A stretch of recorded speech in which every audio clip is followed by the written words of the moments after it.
Vamos lá, tem uma notícia muito importante que ontem, né, teve uma mudança significativa, 2 mudanças, na minha opinião, significativas, no brasileiro. Teve o negócio lá da grama sintética, mas acho que é uma discussão que não cabe ao Vasco da Gama, né. Que vai mudar algumas regras, mas 2 delas são importantes, Edmundo. Uma, para mim, vai ser um entretenimento pra gente no Campeonato Brasileiro. Eu vou falar depois dos estrangeiros, porque eu achei essa muito interessante. A partir de agora, quando o árbitro for no VAR, o microfone dele será aberto ao público para saber por que, que ele tomou a decisão no VAR de dar o pênalti, não dar o pênalti, mão na bola. Então a gente vai conseguir ouvir o que o árbitro está falando ali naquele momento. Vai ser aberto para o estádio e para a imprensa, para a gente que está assistindo o jogo, Edmundo. Cara, eu confesso para você que eu fui surpreendido com isso e não tenho uma opinião muito formada se isso vai ser bom, vai ser ruim, se vai melhorar, vai piorar, porque o árbitro vai saber que ele está falando. Então ele vai tomar mais cuidado. Eu não sei o que, que você achou dessa nova regra aí, Edmundo, no Campeonato Brasileiro. Eu gosto da transparência, né? A palavra transparência é uma coisa que me agrada bastante. Agora, nesses jogos que tem torcida única, principalmente do Campeonato Brasileiro, né? A tendência é que ele puxe saco para o time da casa ou para o time maior. Enfim, eu não sei, eu não tenho uma opinião formada sobre isso. Eu gosto da transparência. E o que não pode é ficar o jogador apontando, lá, porque quando mostra no telão também, dá uma confusão gigantesca na hora que mostra no telão, principalmente da torcida que é prejudicada. Eu acho que o jogo tem que fluir com o mínimo de interferência e o máximo de eficiência. É simples. O VAR não pode parar o jogo a todo momento. Esse dia estava vendo o Botafogo e Fluminense. Quem é que fez o gol? O Lelê fez o gol. O Lelê fez o gol, o narrador não narrou, porque o árbitro deu impedimento. E depois foram ver, não estava impedido. Então, quer dizer, o gol, o grande momento do futebol, ele não pode ter interferência. Ele tem que fluir naturalmente. Eu não sei se vai ser bom, se vai ser ruim. Vamos ver na prática. Mas o que eu gostaria de verdade era que fosse isso que eu estou dizendo. Mínima interferência e máxima eficiência. Não, e assim, né, ô Eri, é lógico que as coisas mudam, vão mudando, vai evoluindo, o futebol tenta evoluir. O VAR, para mim, é uma evolução no futebol que tem que se adaptar, tem que ser mais rápido, ágil, etc. Eu achava melhor o juiz, de repente, falar depois do jogo por que que ele fez aquilo. Agora, abrir o microfone, eu confesso que eu acho que eu não sei se vai dar mais polêmica, se vai inflamar mais a torcida do que antes. Então, vai ser um negócio que a gente vai ver na prática. Até porque, se tivesse VAR em 2000, o Vasco provavelmente seria campeão mundial em cima do Corinthians em 2000, né? Porque o Edmundo teve um lance que ele estava impedido que ele ia sair cara a cara com o Dida. Se vai fazer o gol ou não, são outros 500, mas a chance era muito grande ali. E é uma evolução isso, na sua opinião, Eri? Esse negócio do árbitro, pô, vai falar no microfone, todo mundo vai ouvir, cara. Vai ser muito engraçado isso aí. Ô, Gui e todos que estão aqui, quem inventou esta merda, ele quer dizer que nós vamos estar no Maracanã, no estádio, e aí ele vai falar, gente, cale a boca só um minutinho que eu vou falar, e todo mundo vai se calar para ouvir o árbitro falando, principalmente se a dúvida for em relação ao meu time, eu já estou com raiva, vou ter que ficar calado para ver o que esse árbitro vai falar. E outra coisa, a dicção dele vai ser uma maravilha, a ponto que ele está acostumado, deve estar muito acostumado, né? Vai pegar locutores. Árbitros agora serão os locutores, porque o cara vai ter que ter uma dicção maravilhosa, uma impostação de voz, para poder falar muito bem no microfone, que não vai ter problema nenhum no microfone, né? Não vai ter microfonia de jeito nenhum, e ele vai conseguir atingir, eu não tenho dúvida disso que a gente está falando, que realmente isso vai dar certo. Ele vai conseguir atingir 60 mil pessoas, 70 mil pessoas, 50 mil, 30 mil, 10 mil pessoas vão ficar caladas para prestar atenção no que o árbitro vai falar, porque acabou de falar conversando com o VAR. Gente, VAR, sinceramente, Vamos tentar pensar só no futebol. Essa tecnologia, essa pretensão de achar que alguém vai... Meu irmão, eu não estou conseguindo. Eu, Eric Johnson, tenho 44 anos de teatro, não estou conseguindo, nos navios da promoção, eu não estou conseguindo conversar com 3 mil pessoas, com 4 mil pessoas. O árbitro, que não está acostumado a falar com o público no microfone, vai conseguir fazer com que, 5 mil pessoas estejam caladas, prestando atenção no que ele vai falar? Quer. Cara, vai ser. Eu quero muito ver isso aí. Eu quero muito ver mesmo como. Realmente é uma opinião difícil de dar, né, gente? Eu quero saber de vocês aí. Eu tô vendo que o pessoal gostou, ó. Acho que seria uma ótima. O Alcino, não ficou claro se vai ser no final do jogo, mas falaram que vão usar o mesmo microfone que ele já está usando ali e vai abrir. Eu acho que pelo menos para a transmissão já vai ser aberto logo no começo, tá? Olha lá, já o Eduardo aqui, nosso membro do canal, isso não vai dar certo. Tinha que ter os 2 microfones abertos, a coletiva após os jogos. Muita gente pede coletiva. Bom, e a outra mudança, vamos para outra mudança. Boa, Giovanni, tá falando que o Eric tá certinho. Essa não deu certo. Essa não deu certo. Já avisa logo. Não, já avisa logo. Essa não dá certo, esquece. Essa não vai dar certo. Isso é besteira. Isso é falta do que fazer. Eu não queria nem brigar com isso, mas isso é falta do que fazer, pô. Isso é papo furado. Isso é um negócio que já nasceu errado. Isso não vai vingar. É besteira falar sobre uma coisa que não vai vingar. Não tem como o cara se comunicar num estádio de futebol para dar explicação para público. Isso não é para dar explicação para público. Ele vai estar conversando e a gente com o VAR e aí ele vai ouvir. A gente vai ficar calado ouvindo? Quem falar ali, tu vai lá, vamos ouvir? Isso não existe, gente. Para! Cara, mas, Eric, a gente sempre pede mudanças. Mas, enfim.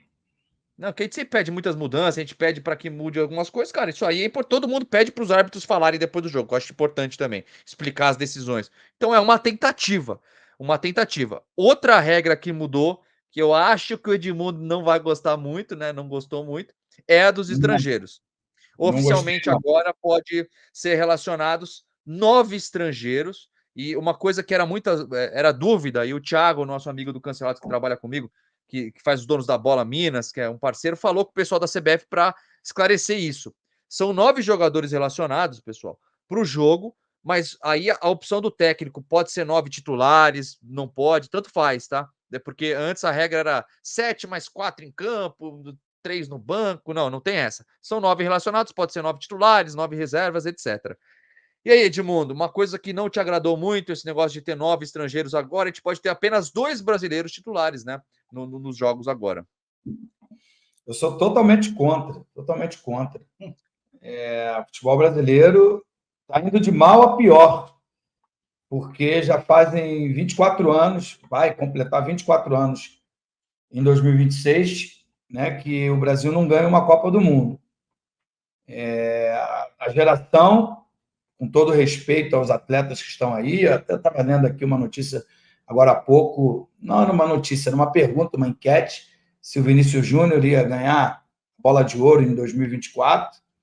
Eu acho que ainda não, mas ele é o brasileiro que está mais próximo disso, mas a geração é horrível, com todo respeito aos atletas. Nós temos atacante no Barcelona, atacante no Real Madrid, zagueiros no Paris Saint-Germain, volante no Manchester United, mas a nossa geração é horrível. É horrível porque não existe amor à camisa, isso que é o pior, uma bagunça geral na CBF, e agora, para piorar, você traz para o Brasil, olha sabe por que eu sou contra? Exatamente por essa frase que eu vou dizer agora. Você traz para o Brasil o que sobra da América do Sul. Porque os bons, se você olhar, o Valverde joga no Real Madrid. Ontem lá tinha um outro volante, entrou no Paris Saint-Germain. Estava vendo os jogos da Champions. Os argentinos, os bons, jogam nos grandes. Os uruguaios, os bons, jogam nos grandes da Europa. O que vem para cá é segunda linha da América do Sul. Com todo respeito. com todo respeito aos atletas, e que não fiquem chateados comigo. E é só uma opinião. Assim como eu respeito, eu quero que respeite a minha opinião, eu respeito a todos os atletas, eu quero que respeite a minha opinião. Está completamente errado. Você vai diminuir a quantidade de atletas que sairão das categorias de base e terão ascensão ao time principal dos times grandes no Brasil, principalmente aqueles que têm dinheiro, que é o caso do Vasco, né? Que vende. Hoje mesmo eu estava falando com um empresário do Figueiredo, que está arrebentando. Ele falou: o Figueiredo está arrebentando lá no Curitiba. Vende, empresta o Figueiredo, vende o Marlon Gomes, vende o PEC para trazer estrangeiros. Aí eu não concordo. Estrangeiros, terceira linha, segunda, terceira linha. Porque os bons, o de primeira linha, são caros e vão direto para a Europa. Harry Johnson, qual que é a sua opinião sobre essa nova regra de 9 estrangeiros, não 7? E ele tem um agravante. Se os nossos jogadores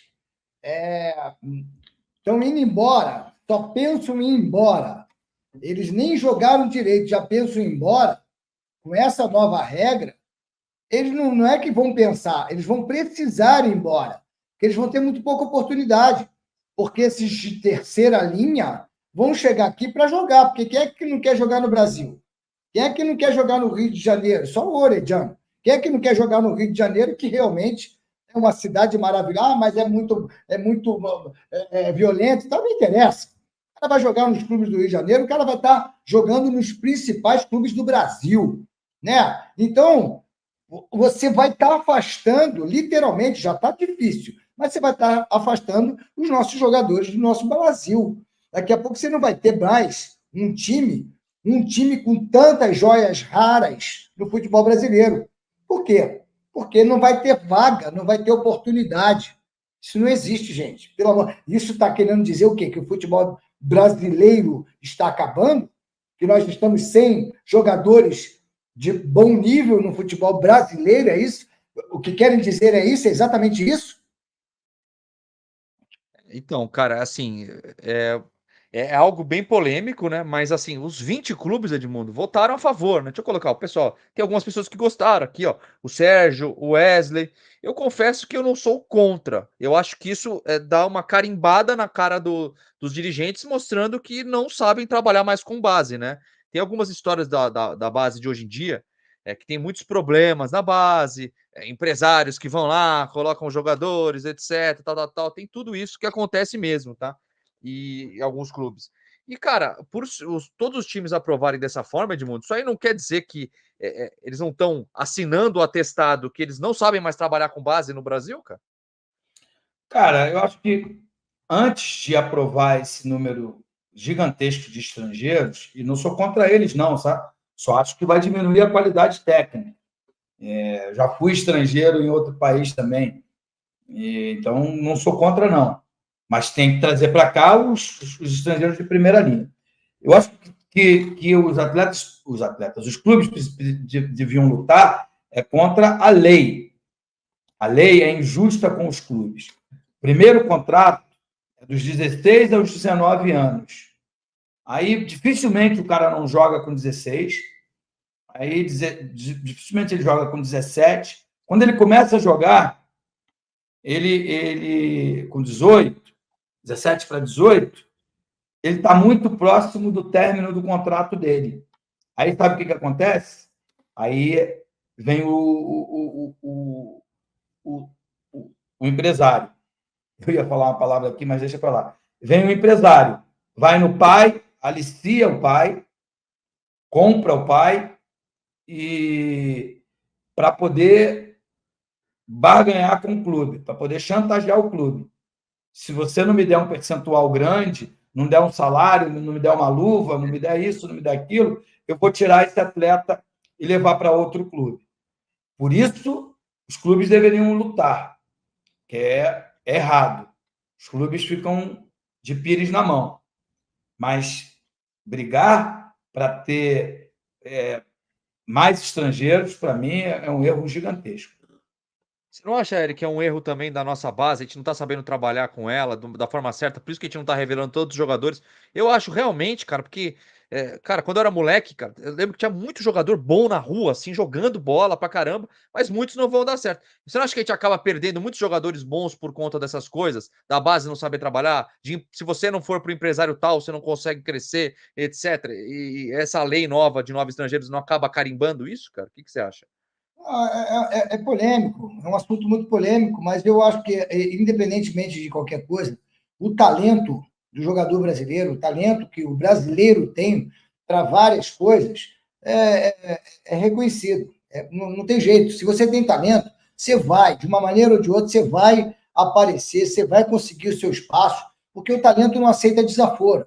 É claro que você dificulta, é porque você tem que ser aquele talento quase que um fenômeno, para não ter que arriscar a possibilidade de um jogo mais ou menos você ficar no banco e permanecer no banco, porque tem um jogador estrangeiro que nem é esse jogador, mas tendo mais experiência, porque você não vai contratar um jogador estrangeiro que realmente não tenha uma certa habilidade. Ele pode ser novo, como é o caso do Vasco, que está contratando aí contratou jogadores jovens, mas de seleção, do país deles e tal, jogadores já, apesar de jovens, mas com uma minutagem boa.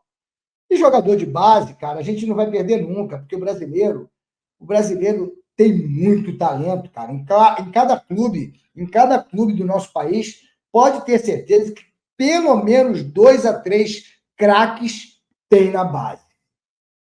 Eu vou pedir licença até para contar uma história, por exemplo, que aconteceu na minha família. Um primo meu jogava na base de um time grande, e foi jogar a Copa São Paulo em 2020. E ele era o primeiro reserva do lateral direito, certo? Jogava muito bem mesmo esse meu primo, fui ver jogos dele, etc, etc. E aí ele estava se destacando, tal, mas era reserva. Mesmo contestado, ele falou: pô, beleza, sou reserva. O lateral direito, infelizmente, acabou rompendo o ligamento do joelho durante o treinamento. E aí ele falou: pô, vou ser titular do time, etc. Aí o que aconteceu? Os caras trouxeram um cara que não estava concentrado com eles e que nem era do time para jogar de titular na lateral direita. Aí, depois de um tempo, ele descobriu que, na verdade, tinha um empresário de alguns jogadores que pagava por fora para o treinador 3 vezes o salário dele para poder escalar 5 jogadores, entendeu? Então, eu acho que isso é um reflexo do que deve acontecer em muitos outros times. Meu primo chegou aí para a Europa, jogar um pouquinho e tal, depois desistiu. Mas é um cara que, por mais que não fosse o novo Neymar, etc., a gente perdeu um jogador de futebol, por exemplo, que é o meu primo. Isso é uma coisa que eu sei que aconteceu. Então, eu acho que isso acontece muito no futebol brasileiro, e é isso que a gente tinha que se concentrar para que parasse de acontecer. É algo que pode prejudicar muito.